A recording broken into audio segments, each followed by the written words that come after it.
What's up guys, my name is Luke, welcome back to my channel. Today's video is going to be a little bit different than all of my other movie reviews. I know I've kind of been MIA for a couple weeks now actually, and that's just because I've just been too busy. I've seen so many movies and I haven't really had the time to actually sit down and make even just a quickie for you guys.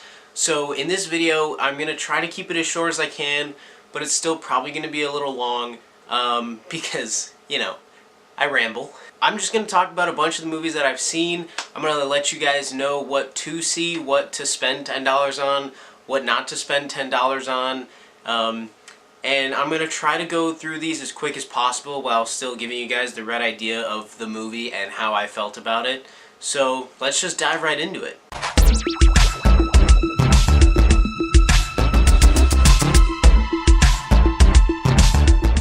First movie I want to talk about today is Action Point.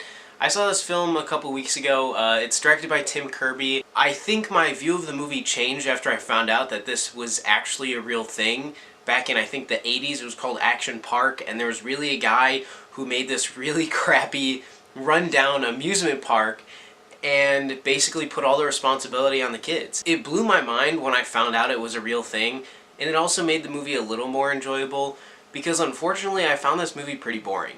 I didn't really like much of this film. I think Chris Pontius' character was probably one of my least favorite aspects of the whole thing. They make him like this really stupid, idiotic person, but who sometimes says really smart things about like trebuchets and the Franks and all these old wars. And the problem with this is no one reacts at all.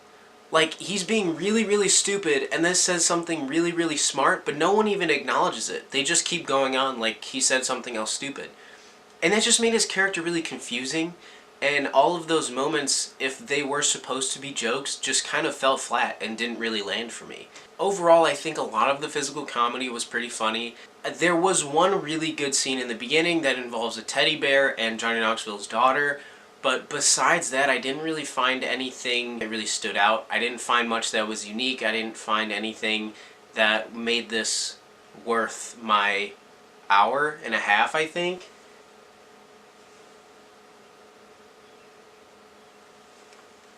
It's not even an hour and a half. It's an hour and 25 minutes. It did feel like 2 hours, though. If you guys couldn't tell, I didn't really enjoy Action Point too much. I'm going to give it a D. The next film I want to talk about is Ocean's 8. If you follow me on Twitter, you kind of already know some of my thoughts on this film, and I think I'm just going to breeze through this one really quickly. And I'm going to say ahead of time, if you're a fan of all of these actresses, go see it. You'll enjoy it. If you're a fan of the original Ocean's movie, like I am, I don't know how you're going to feel about this, because I was really disappointed. Basically, Ocean's 8 is Ocean's 11, but instead of men, it's women. Instead of money, it's jewels. And instead of having one of the greatest villains in cinematic history, Andy Garcia, we have no villain. There's literally not a bad guy in this whole film, and there's no suspense whatsoever. There's never any tension in any of these scenes when they're robbing the Met. It's just nothing happens to make us nervous. Everything occurs so smoothly and effortlessly that you think, why even make a film about this? This is obviously just a cash grab. There's really no need for this movie at all. There's no purpose for it besides to make money and to profit off of the Ocean's name. It wasn't really that entertaining, but I think all of the ladies did a great job. Most of the ladies actually did a great job. And, you know, I'm going to give it a D+. The next movie I want to talk about is Hotel Artemis. Now, I went into this with the average expectations. When I saw the trailer, I thought, okay, this is going to be a star-studded action film where it's just going to be pure action, it's going to be a lot of fun, but overall there won't be any story, there won't be any emotional weight, and it'll just be kind of empty. Fortunately, I was wrong. I think there were some amazing performances in here, and it's also a really smart script. I think the writer and director was Drew Pearce, and I think he did an amazing job. I only had a few problems with this film. I think Jenny Slate's character was really unnecessary, but I understand why they put her in, because this movie is pretty short. I think it's only a little over an hour and a half long, and if they took her out, it would be probably an hour and 15 minutes, and that's just ridiculous for a feature film. So I understand why they had her in there, but her character really provided nothing to the plot. She didn't give us any new information.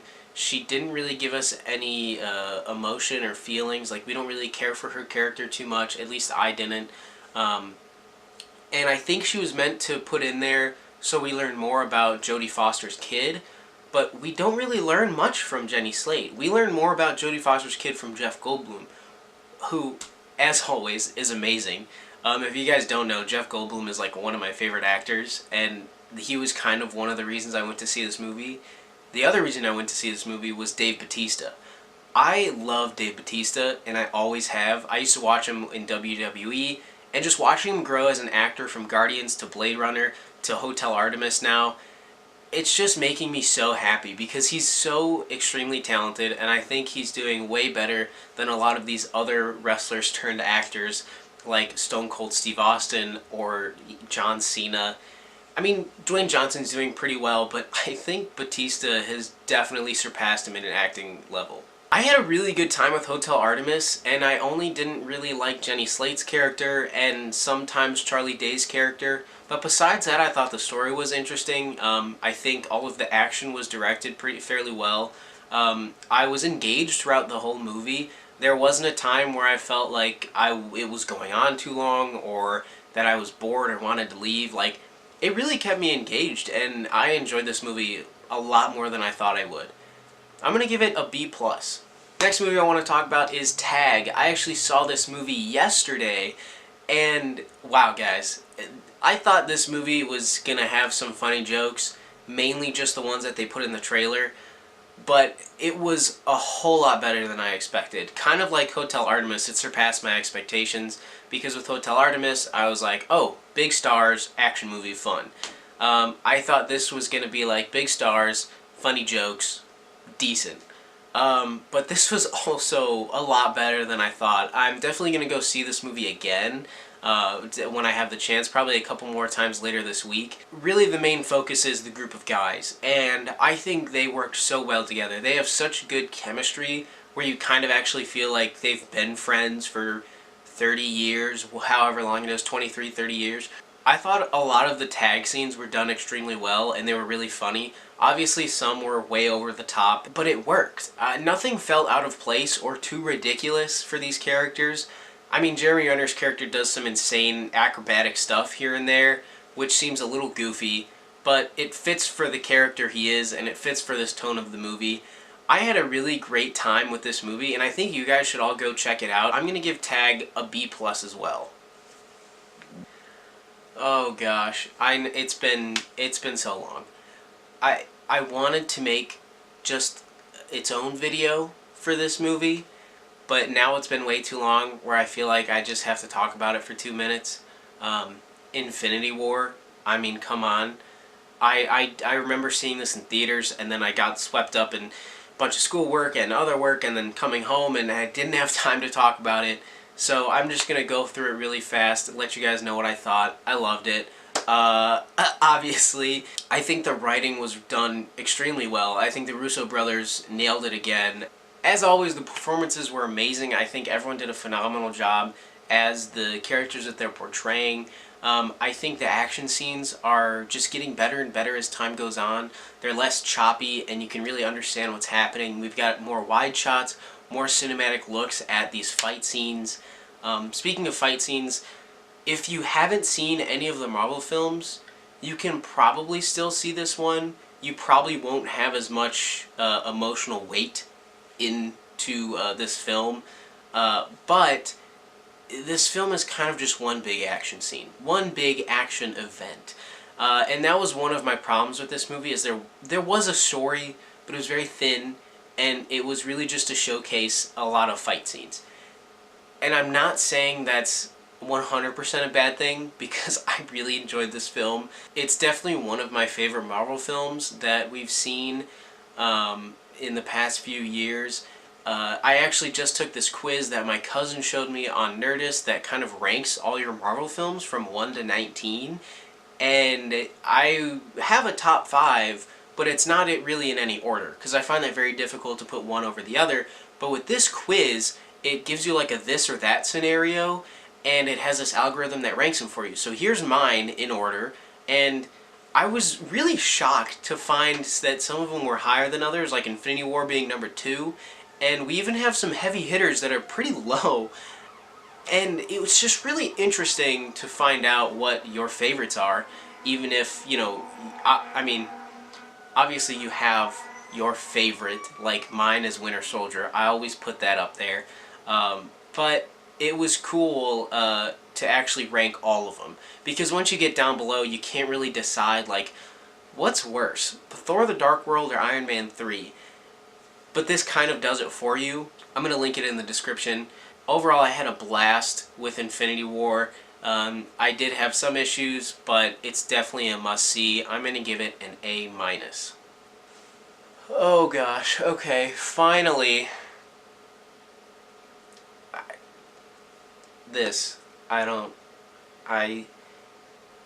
I wanted to make a whole video on this, but it would have ended up being like 20 minutes long. So me putting this movie in this video makes it easier for me to not talk about it as much, because I just want to say that I hated it. And for some reason I'm in the minority here. Everyone else I've talked to either really likes it, which kind of scares me, or they think it was okay and not as bad as I say it is. But I think this is one of the worst Star Wars films that I've ever seen. I hated this movie. I didn't like any of it from start to finish. And I gotta be honest, I went in there being optimistic, and I thought there is going to be some things I like about this movie, and I'm going to look for those.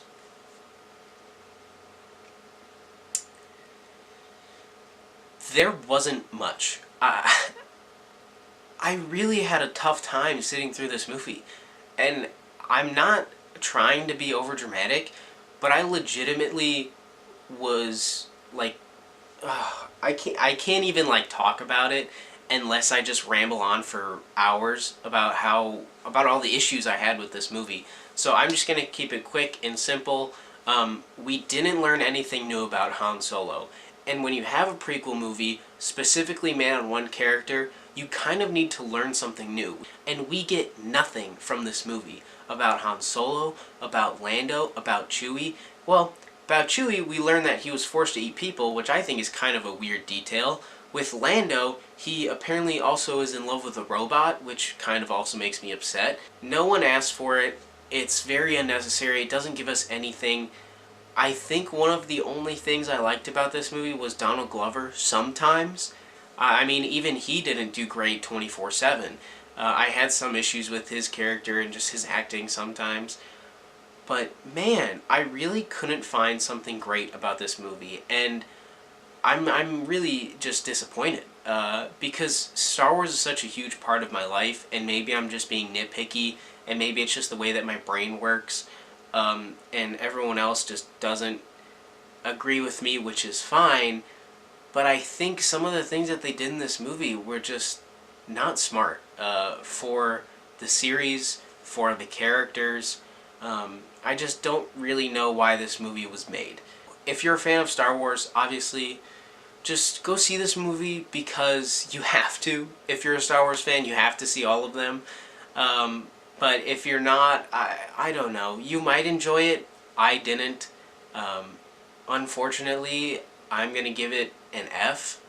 Thank you guys so much for watching. I know this is a bit of a long video, but I think I'm actually planning on doing a couple more of these sort of review bundles. I'm really excited to start branching out and trying new video types. But seriously, thank you guys so much for watching. If you enjoyed this video, leave a thumbs up. It means a lot. Show some support.